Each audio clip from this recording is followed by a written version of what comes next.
દક્ષિણ ગુજરાતના એક ગામમાં રહેતા એક ગરીબ પરિવારની વાત છે. પરિવાર એટલે કાનજીભાઈ, એમની ધર્મપત્ની લક્ષ્મી અને એમના બે દીકરાઓ, મોટું રમણ અને નાનું કિશન. કાનજીભાઈ પાસે પોતાની માલિકીની જમીન તો માન 2 વીઘા જેટલી, પણ એમાં સોના જેવો પાક લેવાની એમની આમ આખા ગામમાં વખણાતી.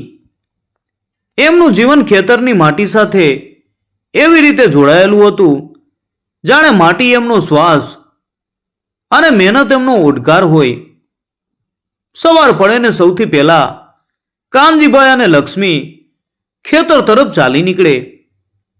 આસો મહિનાની શરૂઆત હતી એટલે વાતાવરણમાં સહેજ ઠંડક વર્તાતી હતી, પણ સૂરજ માથે આવે એટલે ધરતીની ગરમી બરાબર અનુભવાય. એ દિવસે પણ વહેલી સવારે 5 વાગ્યે કાનજીભાઈ અને લક્ષ્મી ખેતરે પહોંચી ગયા હતા.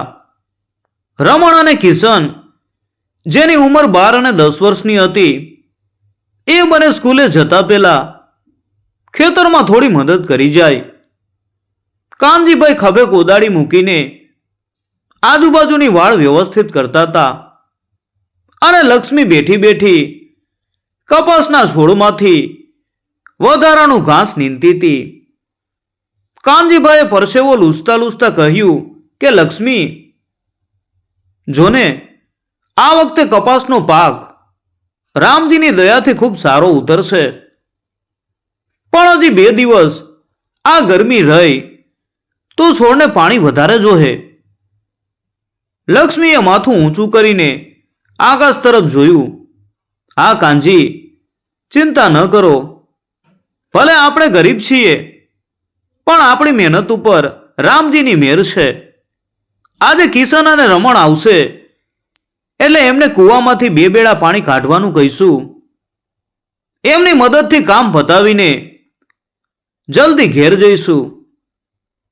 બરાબર 10 વાગ્યે બંને દીકરાઓ હાથમાં નાનું ટિફિન અને માથે ટોપલામાં પાણીની બોટલ લઈને આવ્યા. એમના ચહેરા ઉપર શાળાએ જવાની તૈયારીનો ઉત્સાહ અને માતા પિતાને મદદ કરવાનો સંતોષ સ્પષ્ટ દેખાતો હતો. બાપુ, બા, અમે આવી ગયા. કિશન દોડતા આવીને લક્ષ્મીને વળગી પડ્યો. રમણે પાણીની બોટલ કાનજીભાઈને આપી અને તરત જ કોદાળી લઈને નાના ખાડા ખોદવા લાગ્યો, જેથી પાણીનો પ્રવાહ બરાબર છોડ સુધી પહોંચે. લક્ષ્મીએ તરત જ ટિફિન ખોલ્યું. અંદર ઘઉંના રોટલા, ડુંગળીનું શાક અને થોડી ગોળની સુખડી હતી.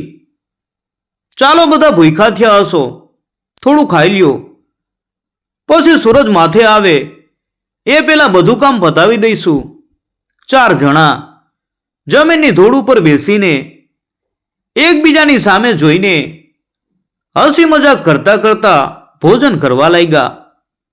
એ સાદું ભોજન કાનજીભાઈને કોઈ રાજાના પકવાનથી પણ વધુ સ્વાદિષ્ટ લાગતું. એમને થયું કે આ જ સાચું સુખ છે. મહેનતનો રોટલો અને પરિવારનો પ્રેમ. ખેતરમાં પવનથી થતા સરસરાટ અને પક્ષીઓના કલરવ વચ્ચે એમનું હાસ્ય ગુંજી રહ્યું હતું. કાનજીભાઈએ ગોળની સુખડીનો ટુકડો લક્ષ્મીને આપ્યો અને કહ્યું, આ સુખડીમાં તારા હાથનો પ્રેમ છે લક્ષ્મી. આજ આપણી ગરીબીનો ભાર હળવો કરી નાખે છે. એટલે લક્ષ્મી હસી પડી, પણ એની આંખમાં એક અજાણી ચિંતાનો ઓસાયો હતો, જે કાનજીભાઈ જોઈ ન શક્યા. એને આજે સવારે ખેતરમાં આવતા જ એક વિચિત્ર લાગણી થઈ હતી, જાણે કંઈક સારું કે કંઈક ખરાબ થવાનું હોય. એણે મન મનાવી લીધું કે આ બસ સવારની સુસ્તી હશે. રમણ અને કિશને એક સાથે કહ્યું, હવે અમે જઈએ બાપુ, સ્કૂલનો ટાઈમ થઈ ગયો છે. ભલે મારા દીકરાઓ, ધ્યાન રાખજો અને સાંજ પડે એટલે વહેલા આવી જજો. એમ કહીને કાનજીભાઈએ એ બંનેની પીઠ થાબડી. રમણ અને કિશન શાળા તરફ ચાલવા લાગ્યા. કાનજીભાઈ અને લક્ષ્મી ફરી પોતાના કામે લાગી ગયા. સૂરજ હવે તપવા લાગ્યો. બપોરના 12 વાગી ગયા હતા. અચાનક લક્ષ્મીના કાનમાં એક વિચિત્ર અવાજ સંભળાયો. એણે પાછળ ફરીને જોયું તો કાનજીભાઈનો કૂવો, જે ખેતરના સેઢા ઉપર હતો, ત્યાં એક ધડામ દઈને ભારે પથ્થર પડવાનો અવાજ આવ્યો. લક્ષ્મીના મગજમાં ચિંતાની એક લહેર દોડી ગઈ. એણે તરત જ કાનજીભાઈને બૂમ પાડી કે કાનજી, ઓ કાનજી, આ શું થયું? કૂવા પાસે કંઈક પડ્યું છે. કાનજીભાઈ પાણીની ડોલ ભરતા હતા. ત્યાં જે અવાજ સાંભળીને એમનું હૃદય એક ધબકારો ચૂકી ગયું. એ તરત જ દોડતા દોડતા કૂવા તરફ આવ્યા. કૂવાના મોઢા ઉપરના આડા પથ્થરો થોડા ખસી ગયા હતા અને કૂવાની પાળ ઉપરનો એક મોટો પથ્થર તૂટીને અંદર પડી ગયો હતો. અરે રામ, આ શું થયું? કાનજીભાઈ ગભરાઈ ગયા. આ કૂવો એમણે અને એમના બાપુએ હાથે બનાવેલો. ગામના બધા લોકો કહેતા કે આ કૂવો ખૂબ જૂનો અને જર્જરિત થઈ ગયો છે. કાનજી, તું નવો કૂવો બનાવ. પણ કાનજીભાઈને એના માટે પૈસા ક્યાંથી લાવવા? લક્ષ્મી, કૂવાની પાળનો પથ્થર અંદર પડ્યો છે. જો હવે બીજો પથ્થર ખઈશો તો આખી પાળ બેસી જશે અને વરસાદ માથે છે. જો કૂવો ધસી પડ્યો તો પાણી ક્યાંથી લાવશું? કાનજીભાઈના અવાજમાં ભય હતો. લક્ષ્મીએ પણ નજીક આવીને જોયું. કૂવાની અંદર અંધારું હતું, પણ પડવાનો અવાજ હજી એના કાનમાં ગૂંજતો હતો. કાનજી, હવે શું કરશું? આ કૂવો તો આપણા જીવનની દોરી છે. આના વગર તો આ કપાસનો પાક અને આપણે પણ નહીં ટકી શકીએ. આપણે હમણાં જ સમારકામ શરૂ કરવું પડશે. પણ સમારકામ કરવા માટે સિમેન્ટની થેલીઓ, રેતી અને મજૂરો લાવવા પડે. કાનજીભાઈના ખિસ્સામાં તો માન 25 રૂપિયા હતા, જે સાંજે બજારમાંથી શાકભાજી લાવવા માટે રાખ્યા હતા. લક્ષ્મી, સમારકામ કરવા માટે રૂપિયા ક્યાં છે? હજી તો કપાસ વેચાયો નથી. તું જાણે છે કે પૈસા વગર ગામનો કોઈ વેપારી સિમેન્ટ પણ નહીં આપે. કાનજીભાઈ નિરાશ થઈને જમીન ઉપર બેસી ગયા. એમનું આખું શરીર પરસેવાથી રેબઝેબ હતું અને માથે ચિંતાનો મોટો ભાર. લક્ષ્મી હિંમતવાળી સ્ત્રી હતી. એણે કાનજીભાઈના ખભા ઉપર હાથ મૂક્યો. ના કાનજી, નિરાશ ન થાવ. રામજીએ હજી આપણો શ્વાસ ખેંચ્યો નથી. હું ગામના મુખીને જઈને વાત કરું છું. કદાચ એ આપણને ઉધારમાં થોડી મદદ કરે. મુખી, લક્ષ્મી, તું ભૂલી ગઈ? ગયા વર્ષે વ્યાજે પૈસા લેવાના હતા ત્યારે મુખીએ કેવી કડવી વાતો સંભળાવી હતી. એ કોઈને વગર સ્વાર્થે મદદ ન કરે. કાનજીભાઈએ માથું ધૂણાવ્યું. પણ લક્ષ્મી મક્કમ હતી. કોઈ વાંધો નહીં, પ્રયત્ન કરવામાં શું વાંધો છે? અને બીજી વાત, આપણે કોઈ મજૂરોને પૈસા આપીને બોલાવવાની જરૂર નથી. હું અને તમે, આપણે બંને સાથે મળીને કૂવાની આસપાસના મજબૂત પથ્થરોની પાળને આધાર આપશું. ભલે કામ ધીમું થાય, પણ આપણે કરશું. તમે જલ્દી ગામમાં જઈને રમલા કાકા પાસેથી 1-2 સિમેન્ટની થેલી ઉધારમાં લઈ આવો. હું અહીં માટી અને નાના પથ્થરો ભેગા કરું છું. કાનજીભાઈએ લક્ષ્મીની આંખોમાં રહેલો મક્કમ વિશ્વાસ જોયો. એમને પોતાની પત્ની ઉપર ગર્વ થયો. ખરેખર સ્ત્રી એ ધરતી જેવી હોય છે. મુશ્કેલી આવે ત્યારે એ વધુ મજબૂત બની જાય છે.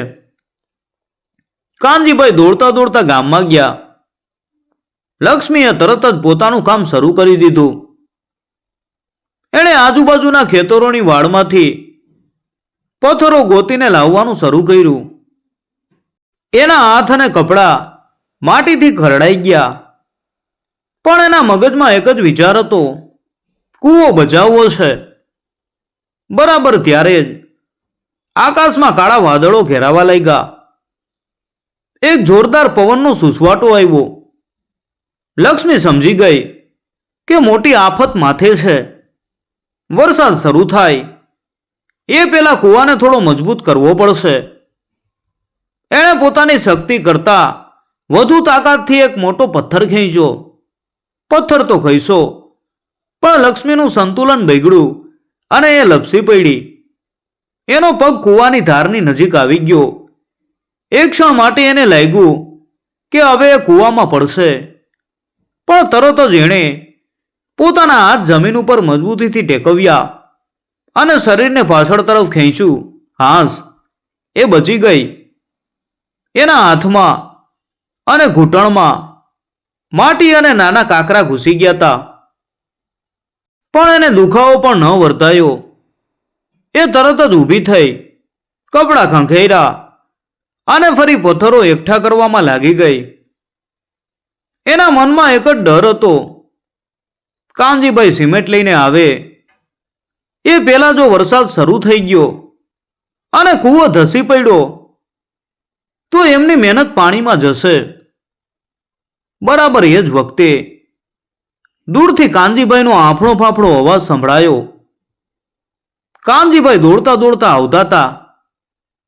એમના હાથમાં સિમેન્ટની થેલી નહોતી, પણ માત્ર એક નાનકડો કોથળો હતો, જેમાં કૂવામાં તિરાડ પૂરવા માટે થોડીક માટી અને ગુંદર મિશ્રિત કરેલું મિશ્રણ હતું. લક્ષ્મી, માફ કરજે. રમલા કાકાએ સિમેન્ટ આપવાની ચોખ્ખી ના પાડી દીધી. કહે છે કે જ્યાં સુધી જૂનું દેવું ન ચૂકવાય ત્યાં સુધી એક દાણો પણ નહીં મળે. આ મિશ્રણ પણ એમણે દયા ખાઈને આપ્યું છે. કહ્યું છે કે જો થોડીક જ તિરાડ હોય તો આનાથી પૂરી શકાય. કાનજીભાઈનો અવાજ નિરાશાથી ભરેલો હતો. એમણે લક્ષ્મીને જમીન ઉપર પડેલી જોઈ એટલે એમનો શ્વાસ અધર થઈ ગયો. શું થયું લક્ષ્મી? તને વાગ્યું તો નથી ને? જો તારા કપડા ઉપર કેટલી માટી લઈ ગઈ છે. તું આરામ કર, હું પથ્થરો લાવીશ. કાનજીભાઈ ગભરાઈને લક્ષ્મી પાસે આવ્યા. લક્ષ્મીએ ઊભા થઈને કાનજીભાઈના ગાલ ઉપર હાથ મૂક્યો. મને કાંઈ નથી થયું કાનજી, ચિંતા ન કરો. રમલા કાકાની વાતનું દુઃખ ન લગાડો. આપણે આપણું કામ કરવું પડશે. જુઓ વાદળો કેવા ઘેરાયા છે. બહુ ઓછો સમય છે. આટલા મિશ્રણથી તો આખો કૂવો નહીં બંધાય, પણ આપણે આજુબાજુ મોટા પથ્થરો ગોઠવીને એને ટેકો આપીએ. પછી વરસાદ પછીની વાત ત્યારે જોઈશું. બંને જણા સમય ગુમાવ્યા વગર કામે લાગી ગયા. કાનજીભાઈ અને લક્ષ્મી બંને એ ભેગા મળીને પોતાની આસપાસના ખેતરોની વાડના મોટા અને ભારે પથ્થરો ખેંચીને કૂવાની પાળને અડીને ગોઠવવાનું શરૂ કર્યું. એમની પાસે કોઈ સાધન નહોતું, માત્ર એમની બે જણાની મહેનત અને કૂવાને બચાવવાની જીદ. દરેક પથ્થરને ઊંચકતી વખતે એમના શરીરમાં દર્દ થતું હતું, પણ પાકને બચાવવાનો સંકલ્પ એનાથી વધુ મજબૂત હતો. પવન હવે જોરદાર ફૂંકાવા લાગ્યો હતો.